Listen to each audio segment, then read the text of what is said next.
मुख्यमंत्री शुभेंदु अधिकारी ने इसके साथ ही सीए के तहत अवैध बांग्लादेशी घुसपैठियों के खिलाफ तत्काल डिपोर्ट करने की प्रक्रिया शुरू करने का ऐलान भी कर दिया है।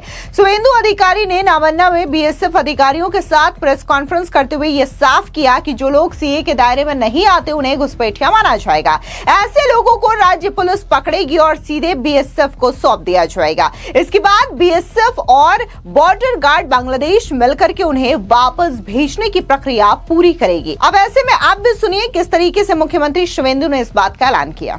আমরা এই আইন কার্যকর করলাম, এর ফলে সিএ এর অন্তর্ভুক্ত যারা, অর্থাৎ সিএ তে বলা আছে 7টা কমিউনিটি বা ধর্ম পালন করা লোকেরা তারা সিটিজেনশিপ অ্যামেন্ডমেন্ট অ্যাক্টের আওতায় আসবেন এবং তাদেরকে যারা 31/12/2024 পর্যন্ত এসেছেন তাদেরকে কোনো পুলিশ কোথাও হ্যারাসমেন্ট ডিটেন্ট করতে পারবে না। সিএ এর আওতায় যারা নেই তারা হলেন কমপ্লিটলি অবৈধ অনুপ্রবেশকারী ইনফিল্ট্রেটার্স।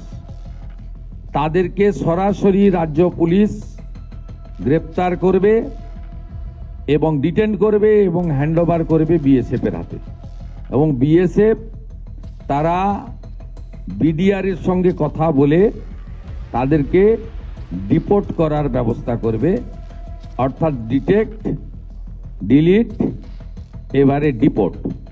এই আইন আজ থেকে কার্যকর হলো।